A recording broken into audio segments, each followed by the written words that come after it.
میں بہت پریشان ہوں دادا۔ پاشا بالکل سنجیدہ تھا۔ اچھا بکو، کیا پریشانی ہے؟ کبیر دادا نے گویا ہتھیار ڈال دیے تھے۔ وہ خوبصورت ڈائن آپ کو ضائع کر دے گی۔ کبیر دادا ایک دہشت، خوف اور ڈر کی علامت ہے۔ کبیر دادا آہنی ارادے، چٹانی حوصلے اور فولادی عزم کا نام ہے۔ کبیر دادا کی شخصیت، کردار اور صلاحیتوں کی ایک دنیا معترف ہے۔ آپ ایک چھوکری کے پیچھے اسے بدنام نہ کریں۔ یقین مانے اپنے دکھی ہیں اور پرائے ہنس رہے ہیں، دفع کریں اسے، ٹھوکر لگا کر اپنی زندگی سے دور پھینکیں۔ کبیر دادا کے چہرے پر پھیکی مسکراہٹ نمودار ہوئی۔ بکواس اچھی کر لیتے ہو مگر بے مقصد۔ جب آنکھوں پر کسی دلربا کے نوخیز حسن کی پٹی بندھی ہو تو ہمدردوں کی نصیحتیں بکواس ہی لگتی ہیں۔ میرا خیال ہے شادی کرنے والا میں پہلا گینگسٹر نہیں ہوں۔ بالکل صحیح، اور میرا اعتراض آپ کی شادی کرنے پر بالکل بھی نہیں۔ شادی دوسرے گینگسٹر نے بھی کی ہے اور تھوڑی بہت روایتی محبت بھی ان میں موجود ہوگی، مگر ان میں سے ایک بھی ایسا نہیں ہے جس نے پاؤں کی جوتی کو سر کا تاج بنا لیا ہو۔ الزام پر الزام دھرے جا رہے ہو بغیرت آدمی۔ کبیر دادا نے اسے ڈانٹ کر خاموش کرنا چاہا۔ اسی وقت ایک ملازم اجازت مانگ کر اندر داخل ہوا اور ان کے سامنے کافی کے بھرے مگ رکھ کر سر جھکائے باہر نکل گیا۔ پاشا کافی کا ہلکا سا گھونٹ لیتا ہوا بولا، یہ سچ ہے کبیر دادا، کل رات تقریب میں میری نظر آپ دونوں ہی پر تھی۔ اس دوغلی ڈائن نے آپ کو اپنی بناوٹی محبت کا یقین دلانے کے لیے ایک لمحے کے لیے بھی آپ پر سے نظریں نہیں ہٹائیں۔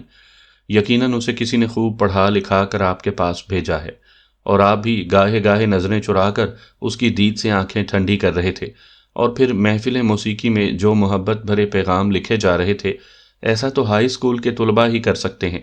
اور معاف کرنا، اس چڑیل کے ساتھ تو چلیں یہ جچتا بھی ہے کہ میرے خیال میں وہ فرسٹ ایئر یا سیکنڈ ایئر کی طالبہ ہے۔ آپ خود کو دیکھیں، کیا اتنے اونچے مقام سے نیچے اترنا آپ کو روا تھا؟ کبیر دادا صاف گوئی سے بولا، کوئی محبت بھری گفتگو نہیں تھی یار، اس نے مجھے گھر چلنے کا لکھا اور میں نے اسے ڈانٹ دیا۔ ایک چھوکری کی اتنی ہمت کہ وہ کبیر دادا کو محفل چھوڑ کر گھر چلنے کا کہے، اور ایک بار بھی نہیں، بار بار پیغام بھیجے۔ درجن بھر پیغامات کی گھنٹیاں تو میں نے گنی تھیں۔ یقیناً آپ کی طرف سے ڈھیل تھی، ورنہ وہ ایسی حرکت نہ کرتی، اور ایک دو میسج پڑھنے کا تو مجھے بھی اتفاق ہوا تھا۔ وہ کوئی ناچنے گانے کی بکواس کر رہی تھی اور آپ اپنی مسکراہٹ نہیں روک پا رہے تھے۔ کبیر دادا چڑھ کر بولا، بے وقوف آدمی، وہ کم عمر لڑکی ہے، نادانی میں ایسی حرکتیں کر گزرتی ہے، اب کیا اس کی پٹائی شروع کر دوں؟ کم عمر نادان لڑکی نہیں، پوری 420 ہے۔ اگر آپ کو تگنی کا ناچنا نچایا تو مجھے پاشا اور کھوتا کہنا۔ پیٹھ پیچھے تو اب بھی یہی کہتا ہوں یار، کبیر دادا نے کہا لگایا۔ پھر سامنے بھی کہنا، بلکہ میں اپنا نام ہی یہی رکھ لوں گا۔ بہرام میری جان، بے وقوفوں کی سی باتیں نہ کرو، یہ پریشانیاں اور الجھنیں اپنے دل و دماغ سے نکال دو۔ مجھے نہ تو اس لڑکی سے محبت ہے اور نہ میں اپنے مقام اور جگہ ہی سے ناواقف ہوں۔ کبیر دادا نے اسے اصل نام سے پکارا۔ مجھے ثبوت درکار ہے۔ پاشا کو تسلی نہیں ہوئی تھی۔ کیا ثبوت چاہیے؟ کبیر دادا کے لہجے میں حیرانی تھی۔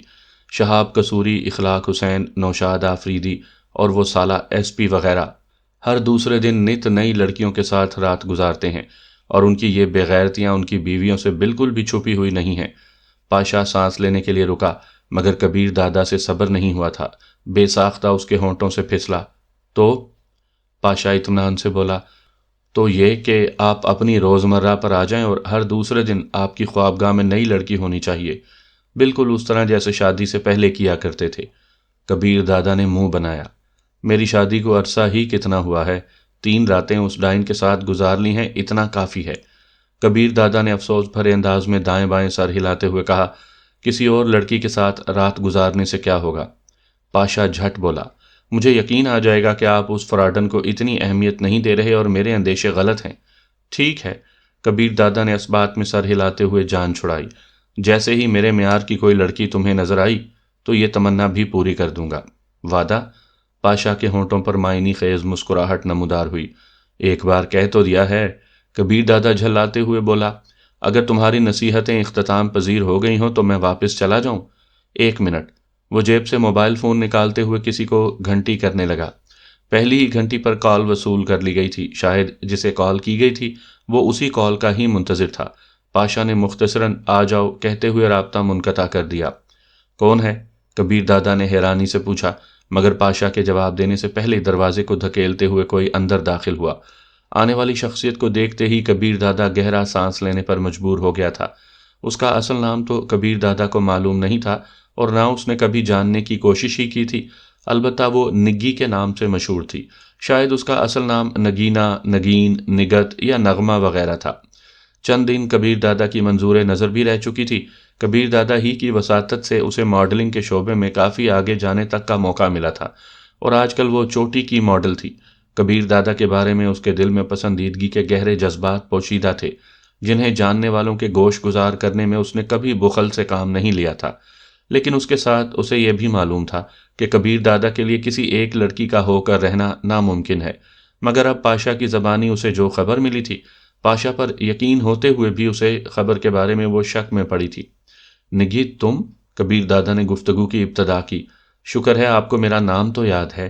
پاشا سے مصافحہ کرتے ہوئے وہ کبیر دادا کے قریب پہنچی اور اس کے بڑے ہوئے ہاتھ کو نظر انداز کرتے ہوئے اس کے گلے میں باہیں ڈال کر بے باکی سے اسے چومنے لگی۔ اسے نرمی سے دور کرتے ہوئے کبیر دادا نے پوچھا، کیسی ہو؟ جانے کیوں اسے نگی کی قربت اچھی نہیں لگی تھی۔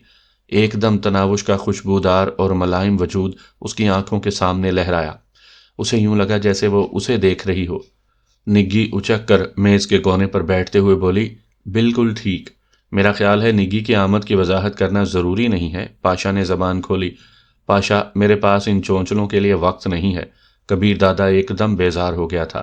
دادا، یہ وہی نگی ہے جسے چھونے کی پاداش میں 3 تھپڑ چہرے پر اور ایک بھرپور لات میری تشریف پر لگی تھی۔ قسم سے اس دن کے بعد آج تک اسے مسافے کے لیے علاوہ چھوا نہیں تھا۔ سچ کہہ رہا ہے یہ جھوٹا، نگی نے بھرپور کہا لگاتے ہوئے پاشا کی تائید کی تھی۔ پاشا، تھوڑی دیر پہلے میں نے کیا کہا تھا؟ یہی کہ جیسے ہی آپ کے معیار کی کوئی لڑکی نظر آئی آپ میری یہ تمنا پوری کر دیں گے۔ تو بس ٹھیک ہے، کبیر دادا نے کندھے اچکائے۔ آئے ہائے، اب ہم آپ کے معیار سے بھی گر چکے ہیں، نگی بے باکی سے اسے گھورتے ہوئے بازاری لہجے میں بولی۔ دادا ہاں یا نہ میں جواب دیں، نگی سستی لڑکی نہیں ہے، بڑے بڑے نامی گرامی لوگ اس کے لیے ترستے ہیں، یہ تو بس آپ کی محبت میں دوڑی چلی آئی ہے۔ آج کل یہ جھوٹا سچ بولنے پر تلا ہوا ہے۔ نگی ایک دم سنجیدہ ہو گئی تھی۔ کبیر دادا بے بسی سے بولا، تو یوں تمہیں چین آ جائے گا؟ ہاں، پاشا نے بھرپور انداز میں سر ہلایا۔ کبیر دادا نے بیزاری بھرے لہجے میں کہا، تو اس قسم کے اور کتنے ثبوت دینا پڑیں گے؟ پاشا نے عزم ظاہر کیا، ہر دوسرے تیسرے دن ایک جل پری آپ کی خوابگاہ کی زینت بناؤں گا، یہاں تک کہ وہ ڈائن خود ہی کہیں دفع دفان ہو جائے گی۔ کھوتے، وہ تیرے استاد کی بیوی ہے۔ میں نہیں مانتا۔ پاشا نے نفی میں سر ہلایا۔ ہیں، آپ کی بیوی؟ نگی نے چیختے ہوئے پریشانی کا اظہار کیا۔ کبیر دادا نے اس کی بات پر توجہ نہیں دی تھی۔ کیا نہیں مانتے؟ مجھے استاد یا اسے میری بیوی؟ کیا میری زندگی میں یہ ممکن ہے کہ میں آپ کو استاد نہ ماننے کے بارے میں سوچ بھی سکوں؟ کبیر دادا سنجیدگی سے بولا، دوبارہ اسے غلط نام سے نہ پکارنا، وہ جیسی بھی ہے مگر عزت دار خاندان سے تعلق رکھتی ہے اور با کردار لڑکی ہے۔ ٹھیک ہے، بھابھی کہہ دیا کروں گا، پاشا نے منہ بنایا۔ رات 9 بجے میری کوٹھی پر آ جانا۔ نگی کو کہتے ہی کبیر دادا نے بات چیت ختم ہونے کا اعلان کیا اور اٹھ کر باہر کی طرف چل پڑا۔ نگی اور پاشا کے چہرے خوشی سے کھل گئے تھے۔ نگی کو وہیں بیٹھنے کا اشارہ کر کے پاشا کبیر دادا کو رخصت کرنے کو باہر نکل گیا۔ سامعین کرام، آپ سن رہے ہیں ایک دلچسپ اور رومانوی اردو کہانی جس کا نام ہے رکھیل۔ یہ اس سلسلے کی قسط نمبر 12 ہے۔ مجھے امید ہے آپ کو میری یہ کاوش پسند آ رہی ہوگی۔ آپ نے اگر ابھی تک میرا چینل کہانی گھر سبسکرائب نہیں کیا تو ابھی میرے چینل کو سبسکرائب کر کے بیل نوٹیفیکیشن آن کر لیجئے تاکہ آنے والی ہر نئی کہانی کی اطلاع بر وقت آپ تک پہنچ سکے۔ یار، میں نے تو سوچا تمہاری جھوٹ کی عادت اب تک نہیں گئی، مگر یہاں تو سچ مچ انقلاب آ گیا ہے۔ اس ضدی ہٹ دھرم اور اکھڑ نے شادی کر لی ہے، وہ بھی کسی لڑکی سے۔ پاشا کے واپس آتے ہی نگی شروع ہو گئی تھی۔ وہ اس سے کافی بے تکلف تھی۔ البتہ پاشا کی یہ بات بالکل ٹھیک تھی کہ وہ کبھی ہاتھ ملانے سے زیادہ نگی کے قریب نہیں گیا تھا۔ پاشا جھلاتے ہوئے بولا، تو لڑکیوں ہی سے شادی کی جاتی ہے احمق لڑکی؟ نہیں، میرا مطلب ہے، میری سمجھ میں کچھ نہیں آ رہا کہ کبیر دادا کی اس حرکت کے بعد کیا کہوں، کیا کروں اور کہاں جاؤں۔ وہ بدحواس سی لگ رہی تھی۔ کہیں جانے اور کچھ کہنے کا تو پتہ نہیں ہے، البتہ تمہارے پاس خودکشی کرنے کا اچھا موقع ہے۔ اس طرح کم از کم دادا کو یہ یقین تو آ جائے گا کہ اس خوبصورت ڈائن بھابھی کے علاوہ بھی اسے کوئی اور چاہتا ہے۔ پاشا نے خلوص بھرے انداز میں مشورہ دیا۔ کیسی ہے وہ؟ میرا مطلب ہے شکل و صورت کے لحاظ سے۔ نگی کی حیرانی اب تک برقرار تھی۔ اس نے خودکشی والے مشورے پر جوابی وار سے اعتراض برتا تھا۔ پوری کی پوری ڈائن، او سوری، ایک دم اسے کبیر دادا کا حکم یاد آیا اور اس نے اپنی زبان دانتوں میں دبا لی۔ میرا مطلب بھابھی کو دیکھتے ہی آپ کے دل سے یہ پھانس نکل جائے گی کہ کبیر دادا نے کیوں شادی کی ہے؟ مجھ سے بھی خوبصورت ہے؟ نگی کے لہجے میں چھلکتا اپنی خوبصورتی کا زام واضح تھا۔ پاشا صاف گوئی سے بولا، اگر تمہیں کوئی لڑکی خود سے زیادہ خوبصورت لگتی ہے تو وہ اس سے بھی خوبصورت ہوگی۔ میں تو الیگزینڈرا، شائلن وڈلے، کیترینہ کیف، کرینہ کپور، ماہرہ خان اور کبرا خانم کی شکلوں کو بھی خود سے بہتر تو کیا اپنے جیسا بھی نہیں سمجھتی۔ اس نے تینوں فلم انڈسٹریز کی خوبصورت لڑکیوں کو بے جھجک مسترد کر دیا تھا۔ فکر نہ کرو، میری ڈائن بھابھی کو دیکھ کر تمہاری خود سے خوبصورت لڑکی کو دیکھنے کی حسرت تو کم از کم ضرور پوری ہو جائے گی۔ تو پھر میری دال وہاں کیا گلے گی؟ نگی روحانسی ہو گئی۔ پاشا نے ماتھے پر ہاتھ مارا، تمہیں دال گلانے بھیج کون رہا ہے بے وقوف؟ کسی اور کی پکی ہوئی ہنڈیا الٹانی ہے۔ وہ خفت بھرے لہجے میں بولی، میں نے سوچا شاید تم مجھے کبیر دادا کو پھانسنے کا موقع دے رہے ہو۔ یہ کام اس وقت کرنا تھا جب کبیر دادا تم پر فریفتہ ہوا تھا، خاک فریفتہ ہوا تھا، اکھڑ، بدمزاج، بس اپنی عیاشیوں کے چکر میں تھا، اور مجھے یقین ہے اب بھی وہی سلسلہ ہے۔ تمہارے اندیشے بے جا ہیں، کاش ایسا ہی ہو، مگر حقیقت اس کے برعکس ہے، اور یقین مانو کہ مجھے تمہاری کامیابی میں شبہ محسوس ہو رہا ہے۔ اب اتنی بھی گئی گزری نہیں ہوں۔ نگی کی نسوانی انا جاگ گئی تھی۔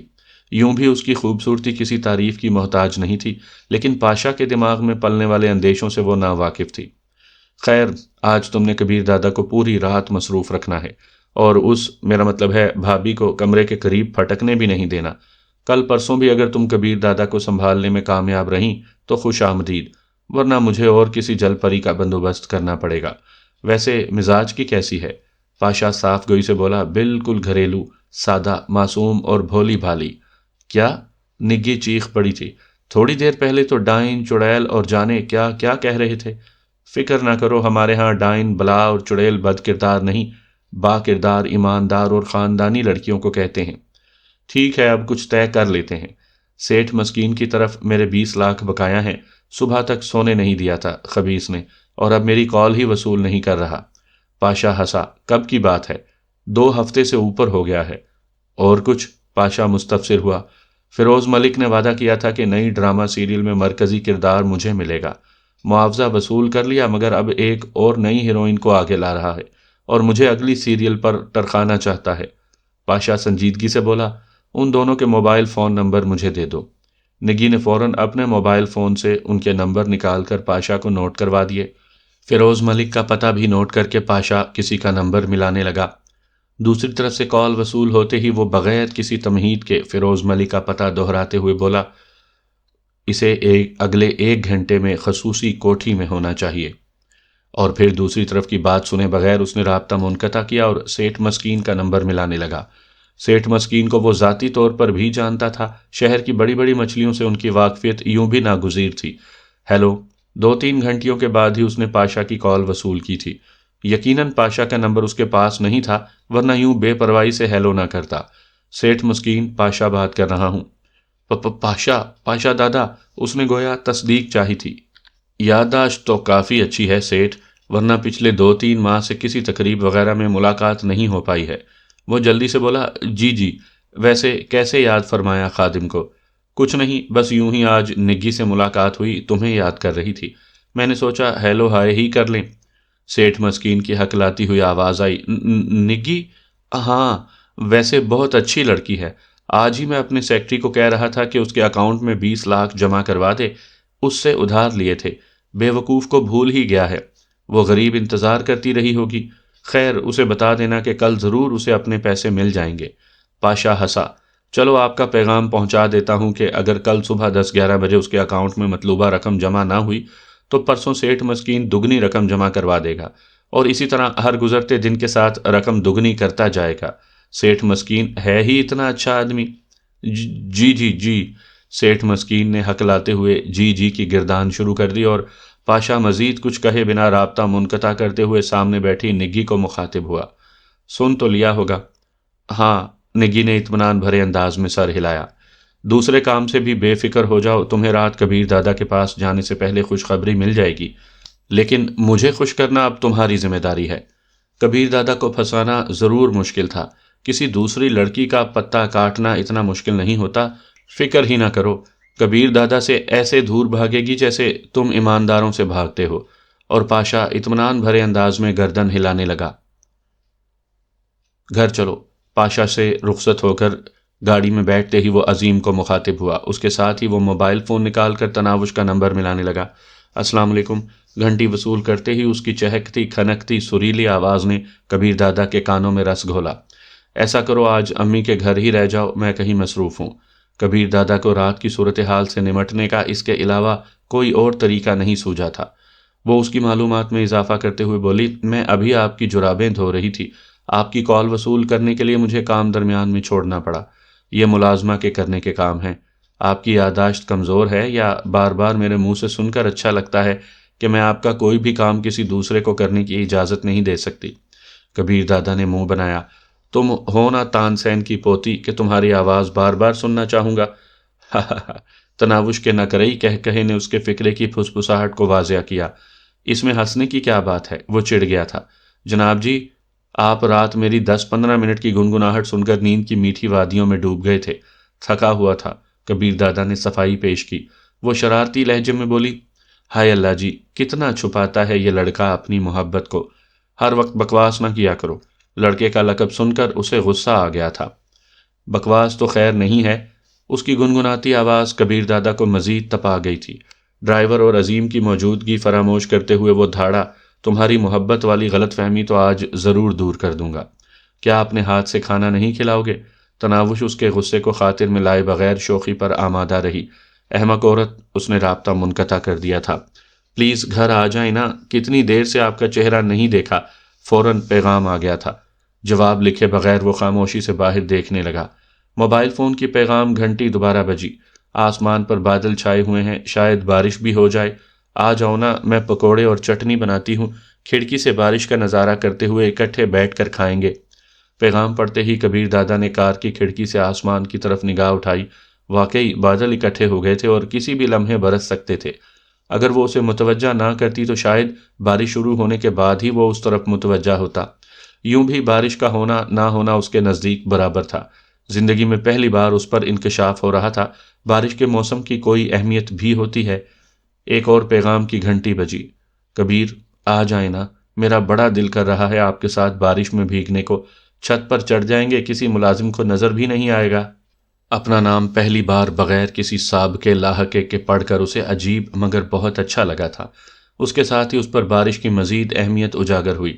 اس نے چشم تصور سے دیکھا کہ وہ چھت پر تناوش کے ساتھ موجود ہے، تیز بارش ہو رہی ہے اور وہ آنکھیں بند کیے اپنے بازو دائیں بائیں پھیلائے کسی بچے کی طرح گھوم رہی ہے اور وہ اسے بھیگتا ہوا دیکھ رہا ہے۔ لباس اس کے جسم سے چپک کر اس کی دلکشی کو 4 چاند لگائے ہوئے ہے۔ کبیر دادا کے جسم میں انجانے جذبے بیدار ہوئے۔ اس کے دل میں شدت سے اس منظر کو آنکھوں کے سامنے دیکھنے کی خواہش بیدار ہوئی۔ اگلے پیغام نے اسے پھر موبائل فون کی طرف متوجہ کیا۔ اچھا، آپ نہ بھیگنا، سیڑھیوں کے شیڈ میں کھڑے ہو کر پکوڑے کھانا اور مجھے دیکھنا۔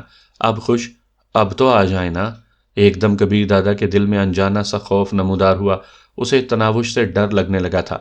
وہ شاید جادوگرنی تھی جو میسج پر چند الفاظ لکھ کر اس کے دل و دماغ کو اپنی مٹھی میں جکڑ رہی تھی۔ وہ کھڑکی کے سامنے کھڑے ہو کر چٹنی پکوڑے کھانے کا ذکر کرتی اور اس کے منہ میں خستہ خستہ لذیذ پکوڑوں کا ذائقہ پھیل جاتا۔ وہ چھت پر بھیگنے کا ذکر کرتی اور کبیر دادا تصور کی آنکھ سے اسے برستی بارش میں گھومتا ہوا دیکھنے لگتا۔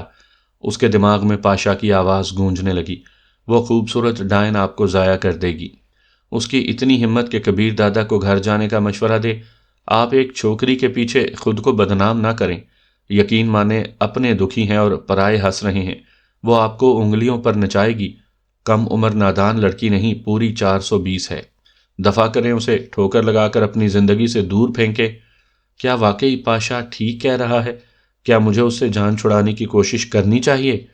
بادل زور سے گرجا اور بارش شروع ہو گئی۔ وہ اپنی کوٹھی کے قریب پہنچ گئے تھے۔ گھر نہیں جانا، آگے گزرتے جاؤ۔ ڈرائیور کو کار آہستہ کرتی دیکھ کر بے اختیار اس کے ہونٹوں سے پھسلا۔ کہاں جانا ہے دادا؟ عظیم کے لہجے میں حیرانی تھی۔ اس نے الجھتے ہوئے کہا، کہیں بھی۔ کیا؟ عظیم کی سمجھ میں اس کی بات نہیں آئی تھی۔